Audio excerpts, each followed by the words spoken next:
Okay, good morning again. This is Rabbi Shlomo First here at Yeshiva Tsama Nafshi. This is our second shir in Mishna Berura.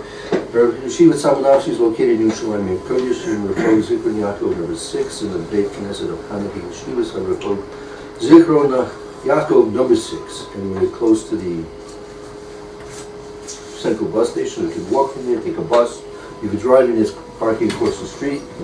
And if you come from Woodstock, please join us. We'd like to help enrich your visit to Eretz Yisrael and find as much Torah as possible in this Yeshiva. We're learning Mishna Berura, Tav Kuf Pei. This is relevant to Parshas Shavua, which is Parshas Shlach Lecha, the Parsha of the Meraglim. And let's take a look at the Mechaber, and then we'll jump to the Mishna Berura. And then we're going to go back to Rashi and Chumash, and we'll try and get a little bit of understanding, not only of Halacha, but of the Parshas Shavua. Would you like to begin? Read Sif Aleph again. This was just the beginning of Sif Aleph.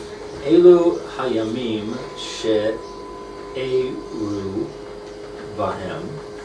These are the days that something in them That occurred in them. Tsaros la'avosenu. The difficulties of our fathers. Yes, like the tribulations, hardships. Okay. V'ra'ui lehis'anos bahem. And we see that they were something in them. Now here, in this case, Roy is fit. Oh, it's fit. Or proper. To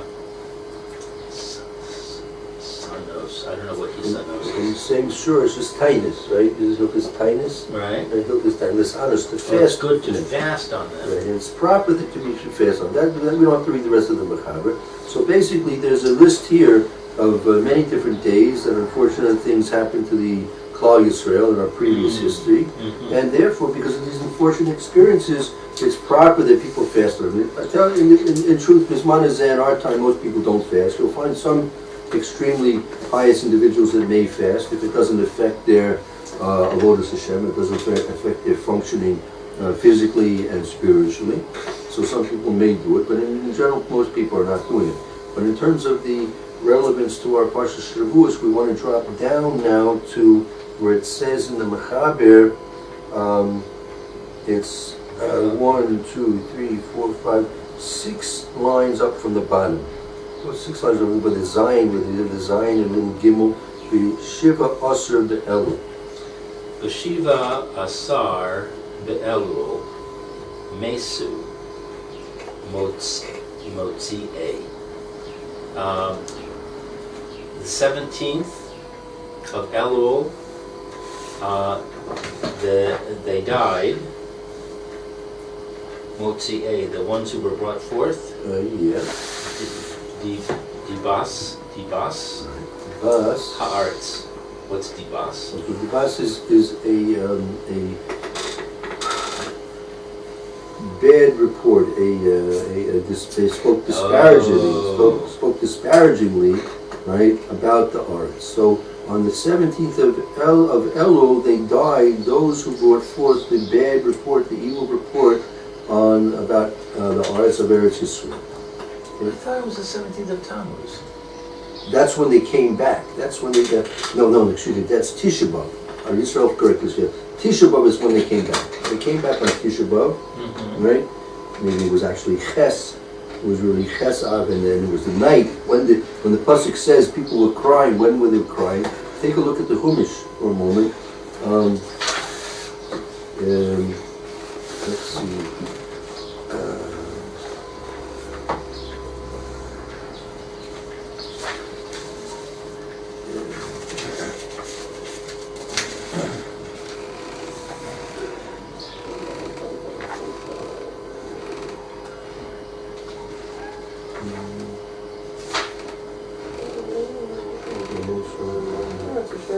Pasuk Zion, part 14.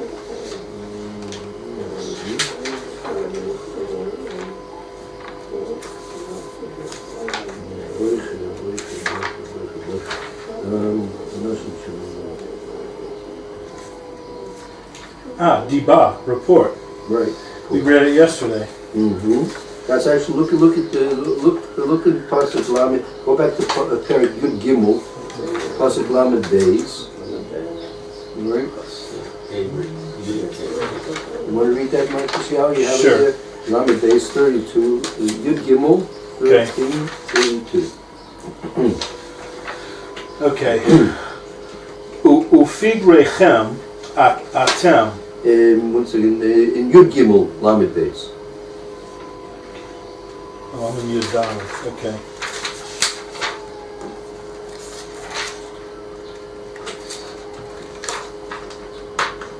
Yud Gimel Pasuk. 32. That's Okay. Isn't that what I just started to read or not? Yeah, go ahead, read it. V'yotziu dibas haaretz. Ufig rechem. No, I think that's, you have to go back, a chapter back. 13, chapter 13. 13, I'm sorry.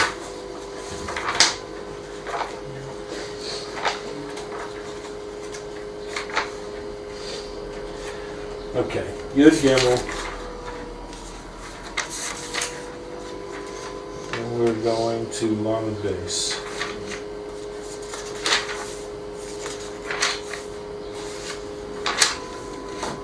Okay, sorry. Vaitziu dibas haaretz asher taru osa el bnei Yisrael lemod haaretz asher avarnu va lasur osa eretz el cheles yoshveha hiv v'chol ha'am asher ra'inu v'socha anshe midos. So what does that mean? Okay. They brought forth to the children of Israel an evil report on the land that they had spied out, saying, the land through which we have passed to spy it out is a land that devours its inhabitants. All the people that we saw in it were men of measures. Right. So that's what they did. Now jump to pasuk Yudal. What does that mean, men of Anshe Midos? They were giants. Giants. Oh. Giants. Okay. They were giants. Large and tall. Mm-hmm. Goliath. bigger than that. You know, Rashi even says it mentions Goliath in his commentary, so good connection there. I saw it. I cheated. Oh, I I see. can't take credit. I saw it. But thank you for giving me credit. Go to the next plus. Perik Yud Dalet 14 Aleph, number 1. Okay. 14. Okay.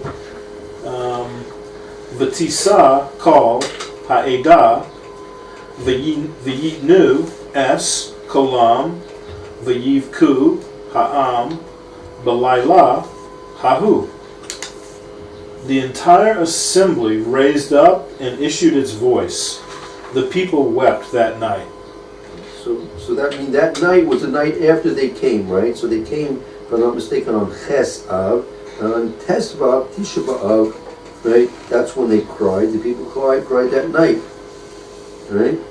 And then we'll have to see if I can find the Rashi. Rashi says the HaKodesh Baruch was geyser, right? He was geyser that since they cried for no reason on that night, Hashem's going to give them a reason to cry, and all other previous years can give them a reason to cry, which would be the Torah and the bias and all that.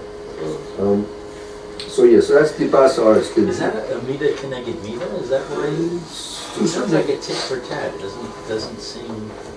Well, no, because the fact that they lost faith in the HaKodesh Baruch Hu, right, was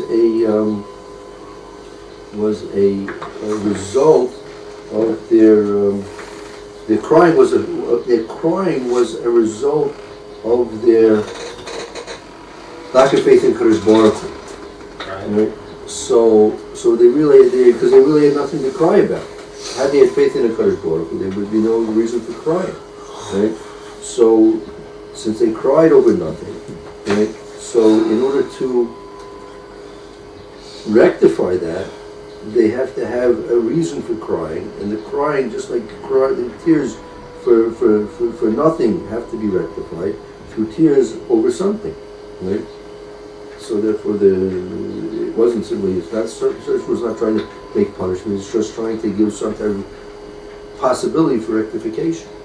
How do tears over something rectify the lack of faith? So, because what do tears mean, right? What are tears? You're sad. Or in pain, right? Okay. Right. So, you really can't really fake tears, right? It's a physical thing. It's a physical thing. So because it was, so to speak, all a lack of faith, right? See, when we try to understand what the whole Yisod, what's also the Tisha B'Av, the Korban is not simply a result of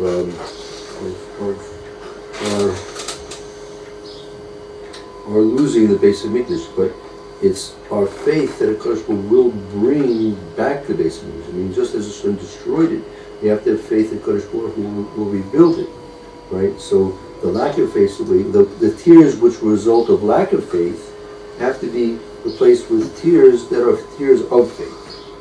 Right? So you have to have something you have to cry about that shows your faith, right?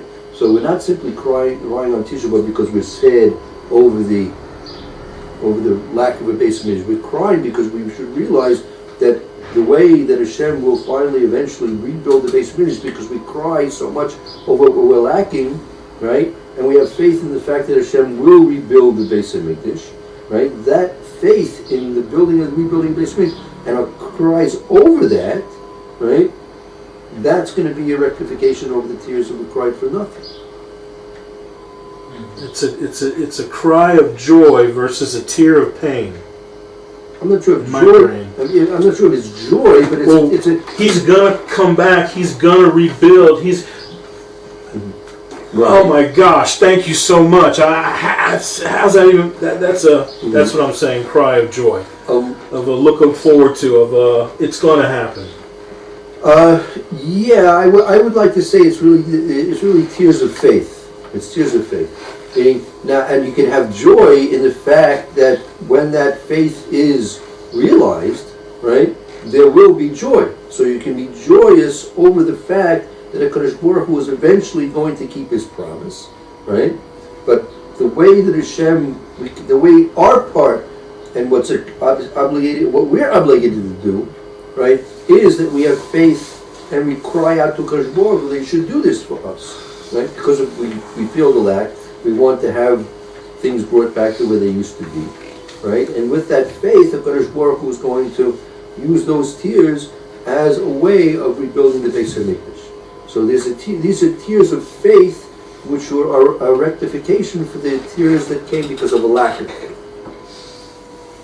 I could see saying that they're tears of faith if the thought process is that I'm sad that Hashem had to do these terrible things Exactly. to us. So the faith is that I see it as something that Hashem did to us rather than something that just happened. But that would not be tears of joy. Right. Yeah. The aspect of joy, especially on Tisha B'Av, that joy is not a situation that's really possible to achieve on Tisha B'Av. The fact that Tu B'Av comes after a few days later, that's something similar but related. That's another thing. But the tears of faith are because you have faith in HaKodesh Baruch Hu that He will do this. He has promised it, and he even though He destroyed it, and He put us into exile, and we're still in the midst of that exile, we have faith that HaKodesh Baruch Hu is going to change the situation, right? And if we cry over that fact, right, that shows our faith in HaKodesh Baruch Hu's wanting and his ability to do this. I have a lot of difficulty with Tisha B'Av, Yeah. with crying on Tisha B'Av. Most people do. No, you're not, most people, I would say most people barely stretch out a tear on Tisha B'Av. So what I try to do is, I can't relate to the Beis Hamikdash, but I can relate to the Holocaust. Mhm. So what I try to do is I try to read a Holocaust book Mhm. on Tisha B'Av. And actually, during the 3 weeks, I usually will pick up a Holocaust book and start reading it each day to put me in the mood, in the sad mood, where I'm thinking Hashem did these terrible things to us. So I'm having difficulty with the idea that it's faith that Hashem is going to fix it, or Hashem is going to rebuild it. To me, it's more like it's faith that Hashem destroyed it. Well, you know that. I mean, everything. Well, you don't know Hashem did it. You know it happened. Oh, But it's faith to say Hashem was the one who did it. Well, I mean, there's many that's people with who everything. say- I mean, that you know, the Korban Abayis, you know, you have the eggs are the Korban Abayis, the Beitar, the destruction of Beitar, the 10 martyrs, the Sorry Malchus. You have all these things from the HaKodesh Baruch. Right, I mean, but that's why- not why- obvious unless Well, you I have mean, faith. Yeah, it's like they say, the analogy is brought down. You have a dog, right? You have a dog, and you throw a brick at the dog, right? So the dog bites the brick, right? He thinks the brick, which caused him the pain, it didn't cause him the pain, but he bites the stick, he bites the brick, right? Because that's all he sees. He just sees the immediate thing that happened to him. He doesn't see the guy 10 feet away, right? That threw the stick, threw the brick, right? Right. But so most immediately, yeah, we can say it was the Spaniards, it was the Englishmen in York, it was the Nazis of Makshemam, right? Which is true. It was the Mitzrayim, it was the Egyptians. They got their punishments, right? And they were deserving of their punishments. But ultimately, it was a Kadosh Baruch. And that's the reason why the Holocaust happened, because so many Jews assimilated. Yeah, for sure. There's no doubt about it. First of all, it wasn't unpredicted. Right? It was predicted not only within the century beforehand, but the Torah itself speaks about situations like that. Right? There's nothing astounding about it. I have this safe. I think I lent it to you. The Divine Madness, Rabbi Miller. You read it? I think he gave it to you. You did, and I read it, yes. Yeah. It goes into details about the history of how things, what participated Kristallnacht.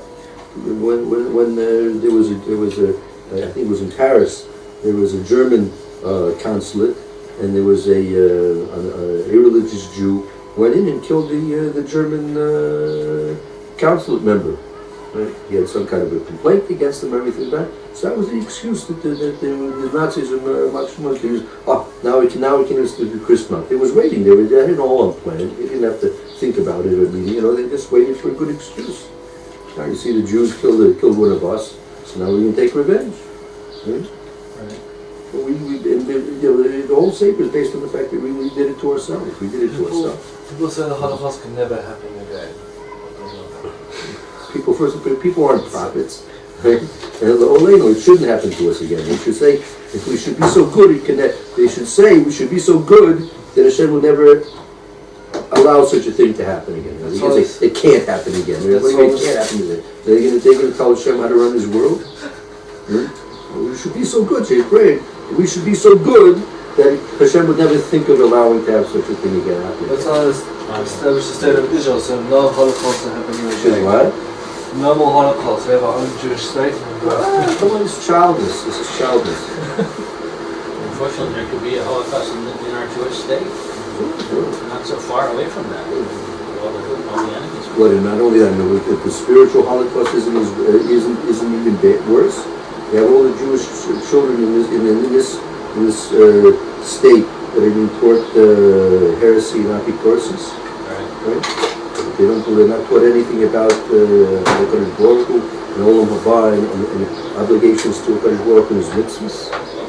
They take people and what they did to bring the people over from Persia and from Morocco and all the Sephardim. The Sephardim, they survived the physical destruction in Europe, but they came here, they were completely spiritually destroyed. Completely. They took the children away from the children, from the parents. Right. Before they got on the boat, they were taken away. They separated the children and parents. They never saw each other again. What they did, the child was so far gone that they didn't want to hear from their parents anymore. The Yemenites. Yeah, it's all well recorded. But you had physical destruction in Europe. You had spiritual destruction in the Middle East. Right? So each group had to face its challenges. Also in America. Excuse me. In America too. Look, this is we're in this world that we should prove ourselves loyal to the HaKodesh Baruch Hu. That's why we're in this world, right? But if you never have a chance to prove your loyalty, what are you worth? That's what Antoninus, he was the Roman Caesar.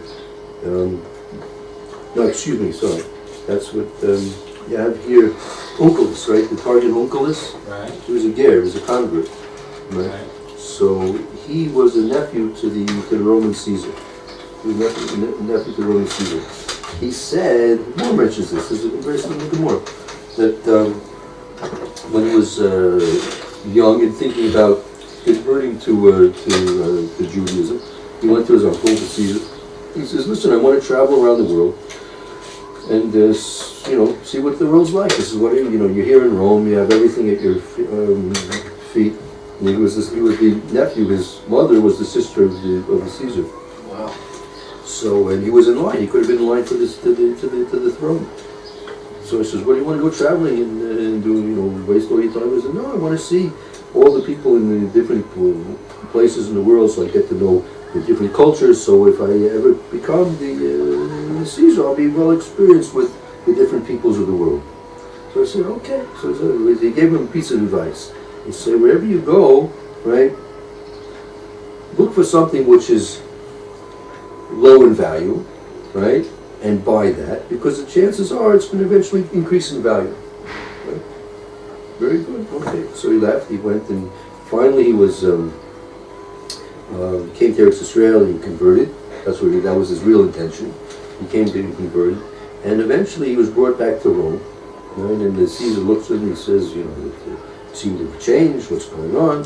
And so then he says that he converted. He converted to the Judaism. So he said, "Okay."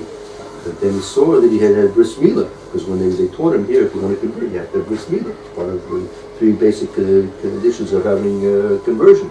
So the uncle said to him, "What did you convert for? And what do you you want to learn? You want to be educated in Jewish philosophy and all this kind of thing. That's one thing, but you want to change your whole body, the way it looks and everything like that. Why do you do such a thing like that?" He said, they told him in Eretz Israel, the Chachamim said, if you want to learn Torah, you have to have conversion, and you have to have milah, because it's not possible that you can learn Torah in the proper way without having all these conditions. So first of all, his uncle asked him, "Well, why'd you convert Bechlal?" He said, "Because you gave me the advice." So uncle says to himself, "I gave you advice to convert?" And he said, "Yeah." He says, "Remember what you told me?" He said, "Wherever I go, I should look for something which is downcast and worthless, right? And I should acquire that, because eventually it's going to be worth something." So he said, "I went all over the world. I found no people that were more downtrodden and more worthless in the eyes of people than the Jewish people. So I took your advice that I should become a Jew, and because one day it's going to be valuable, which is the truth." So he said, "Okay, fine. So why do you have the bris milah, right?" So he said, "You have a member of your army, right? What do you give him a medal for?" Right? So he said, when he proves himself in battle, right? So he said, also a Jew has to prove himself in battle. He has to sacrifice something of himself, right? So that's why he got a bris milah. So that's why we're in this world. We're in this world to be tested, right? And okay, so many times, unfortunately, people many times fail. Many times people fail. But we're basically in this world to be tested. Excuse me? We don't know we're being tested, that's another thing. It's sort of No, you should try. If a person's sensitive, that's why we said, you should make yourself a Rav. You should always, if you have a Rav that can advise you, tell them the situations here, you understand that there are certain situations you're tested. Every moment's a test. What you're thinking about, what you're looking at, what you're doing, right? Every moment's a test. Sometimes you have bigger tests. Sometimes you have tremendous tests. So, okay, we'll have to stop and we'll continue. So again, we're talking about tears of faith and tears of what we call wasted tears, lack of faith. Tears of lack of faith and tears of faith. And